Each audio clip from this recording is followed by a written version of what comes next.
Welcome to today's Explainer. We're kicking things off with a terrifying and honestly completely baffling series of events from April 2026.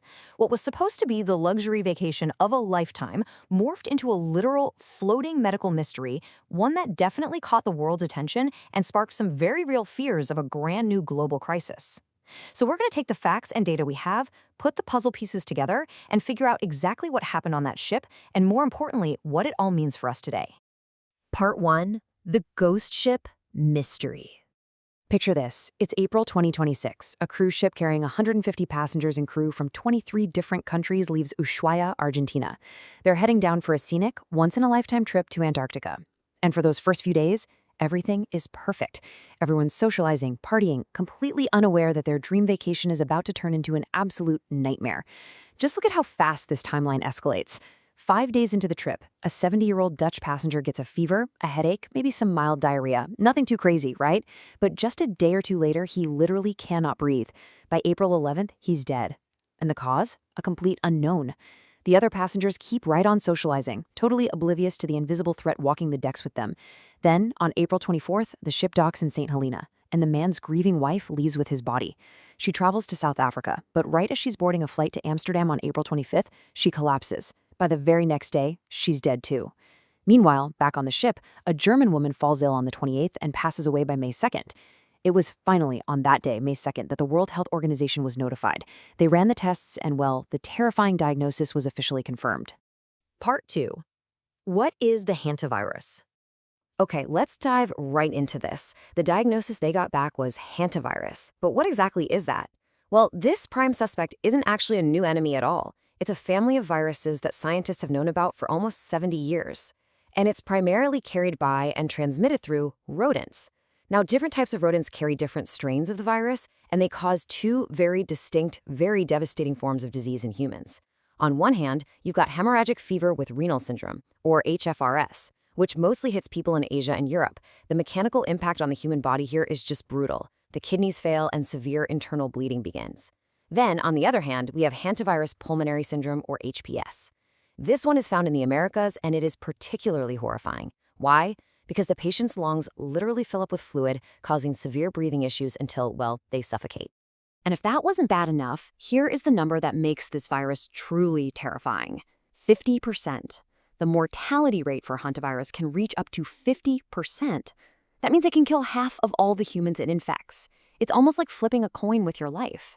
And what's honestly even more disturbing is that, despite knowing about this deadly family of viruses for decades, there is still no FDA or WHO-approved vaccine. No proven antiviral treatment. Zero.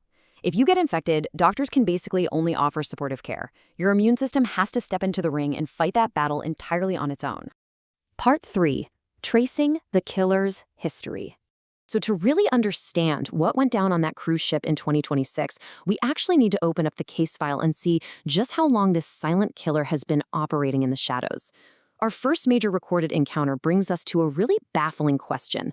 What on earth was killing the soldiers? Back in the 1950s, during the Korean War, over 3,000 American soldiers stationed in South Korea suddenly fell victim to this incredibly bizarre illness. It started with high fevers, headaches, and vomiting, which then rapidly progressed to acute kidney failure. Roughly 15% of those infected died. Doctors at the time called it Korean hemorrhagic fever, but honestly, they were totally baffled. They didn't know if it was a naturally occurring disease or, and this was a real fear, if they were being hit by some new kind of chemical weapon. Amazingly, it took nearly 30 years to finally solve that mystery. It wasn't until around 1980 that a brilliant South Korean virologist named Dr. Ho Wang Lee finally identified the culprit. He actually found the virus living inside local field mice. Finally, science had a name for this invisible enemy. Dr. Lee named it after the Hantan River, which flows right through North and South Korea. And just like that, the hantavirus was officially on the map. But perhaps the most dramatic story in modern medical history happened a bit later, in May 1993, right in the southwestern United States. Within just a matter of weeks, 10 people from the Navajo Nation died incredibly suddenly. And what absolutely terrified modern medical investigators was that these weren't elderly or immunocompromised folks. These were young, completely healthy individuals. They would develop flu-like symptoms, their lungs would rapidly fill with fluid, and they would suffocate. Initially, the mortality rate of this specific outbreak was a staggering 75%. Think about that. 3 out of every 4 infected people died. Modern scientists were completely and utterly stumped. And honestly, they couldn't crack the case until they finally stopped and listened to indigenous oral history. Because the tribal elders, they already knew exactly what was happening. They shared a vital missing puzzle piece. When the region gets unusually heavy rain, it causes a massive bumper crop of pinyon pine nuts. Well, those nuts are prime food for mice. All that extra food causes the local mouse population to just completely explode. And that severe overpopulation is what spreads the sickness to humans. It was a massive aha moment for researchers. It directly connected environmental changes to biological threats. And this brilliantly illustrates that exact sequence of events. The domino effect, really. In 1991 and 1992, a massive El Niño weather pattern hit the Southwest, bringing with it step 1, heavy rain. That led directly to step 2, a massive, unusually large crop of pine nuts. Which brings us to step 3. The rodent population practically exploded because of all that abundant food. And finally, step 4, with way more mice running around, there's a much higher statistical chance of the virus spreading and coming into direct contact with humans. So quite literally, the weather fueled the outbreak. Now, you might be sitting there thinking, this is just some isolated issue in the Americas or Korea, but it's absolutely not. For the longest time, scientists actually thought hantavirus simply didn't exist in India. Well, a multi-institutional study conducted in Vellore, Tamil Nadu, between 2005 and 2008 proved that assumption completely wrong. They found 28 confirmed cases among warehouse workers, patients with chronic kidney disease, and rat catchers from the Irula tribe. But here is the real kicker. They found hantavirus antibodies in about 4% of the general population they tested. 4%. This proves without a doubt that we are dealing with a global, silent threat that actively affects people who live or work near rodents, no matter where they are in the world. Part 4. The Andes strain mutation. Now, up to this point in history, scientists strongly believed in one very strict rule. Hantavirus could only spread from a rodent to a human. Period. But as we know, nature absolutely loves to break its own rules. What's really interesting here is the stark contrast we saw emerge in 1996. While standard hantavirus relies strictly on that rodent-to-human transmission, an outbreak in southern Argentina shattered that core assumption. It was caused by what we now call the Andes strain, a mutation with an incredibly dangerous, totally new ability. It could actually spread directly from human to human. And to this very day, the Andes strain remains the only known virus in the entire hantavirus family with documented, confirmed human-to-human transmission. So, let's bring this all back and solve our opening mystery. How exactly did a virus that requires rodents manage to get onto a pristine luxury cruise ship in the middle of the ocean? Well, the investigation revealed that in March 2026, right before boarding the ship, that older Dutch couple went on a bird-watching tour in Ushuaia.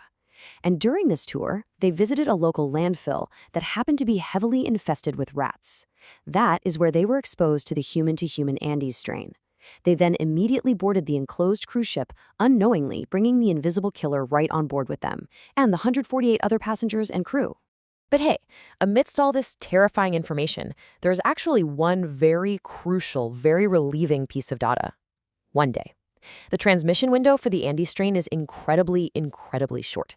An infected person is generally only contagious for about a single day, right at the very beginning of their illness. Meaning, if that Dutch couple had boarded the ship just 2 or 3 days after their landfill visit instead of immediately, the virus likely wouldn't have spread to any of the other passengers at all.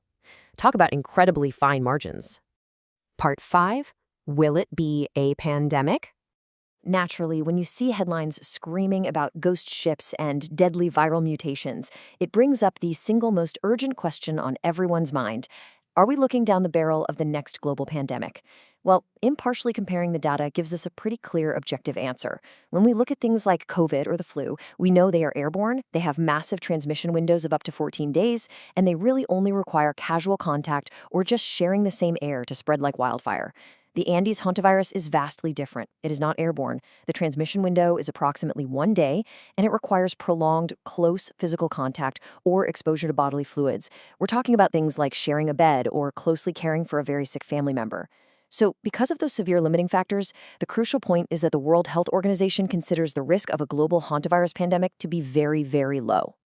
Part 6. How to protect yourself. But listen, a low global risk does not mean zero local risk. Because this virus is so incredibly lethal when it is contracted, we need to transition from the big global picture right down to your own home. Remember that Navajo outbreak we talked about earlier? Well, we are currently facing an El Nino warning. Changing weather patterns and predictions of high rainfall mean bumper crops are coming, which means an exploding local rodent population in many different parts of the world. And it's simple math. More rodents drastically increases your local risk of exposure. With a virus that carries up to a 50% mortality rate, being aware of the environment around you is absolutely vital. And since there's no vaccine and no cure, prevention is literally your only real weapon here.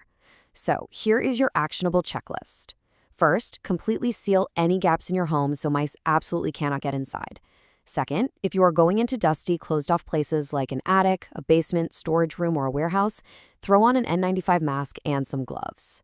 Third, never leave your food exposed on counters. Fourth, dispose of all your garbage securely in sealed, tight bins. And finally, eliminate any clutter around your property that could look like an inviting home to rodents. Practicing good hygiene and maintaining solid spatial awareness are hands down your best defenses against this silent threat. The story of the ghost ship is a tragic, sobering wake-up call.